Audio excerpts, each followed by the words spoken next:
Өнөөдрийн улс бол Норвеги.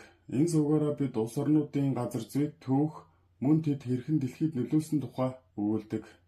Энэ удаа хойд Европыг зорилоо.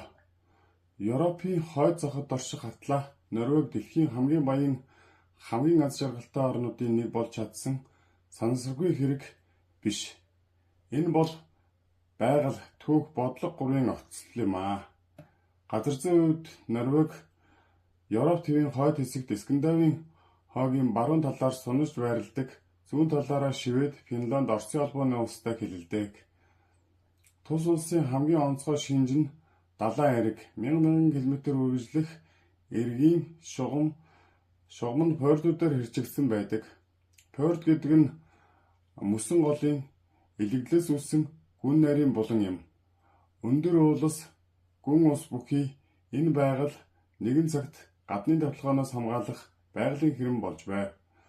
Хойд туйлын бүсэд ойрхон тул өвөл урт харанхуй зун нь шүн жаргадаггүй нар үзэгддэг. Байгаль нь хатуу ширүүнч, хүмүүс нь түүнд дасан зохицож сурсан. Түүхийн хувьд Норвегийн түүхийг викингүүдээр төсөөлөх аргагүй.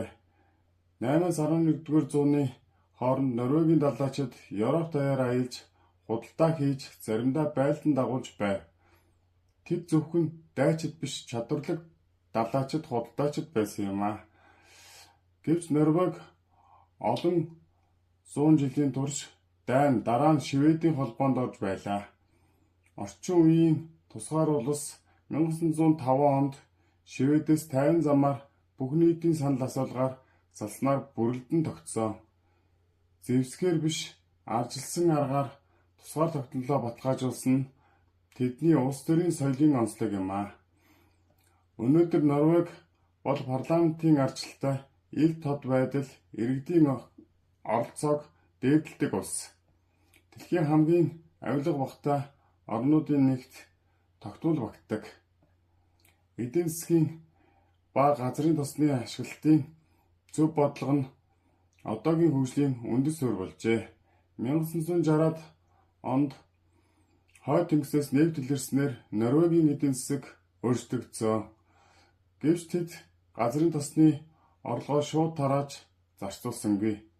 1990-ад онд засгийн газар дэлхийн хамгийн том тусгаар сангуудын нэгийг байгуулсан.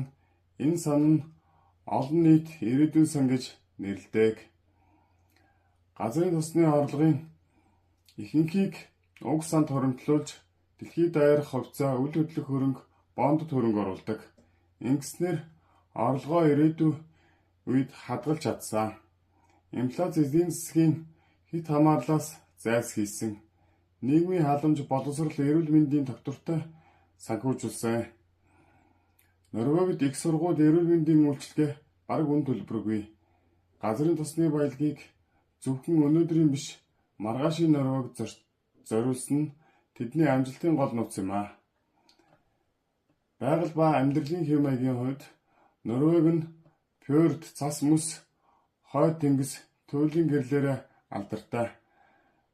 Байгальтай тэмцэхийн оронд зохицон амьдрах соёл тэнд төлөвлөсөн.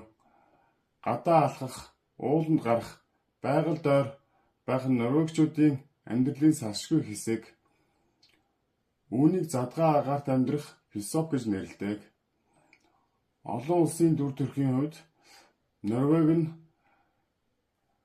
энх тайвны зуушлал, хүмүүнлэгийн тусламжаараа дэлхийд танигдсан, мөн Нобелийн энх тайвны шагналыг Осло хотод гардуулдаг.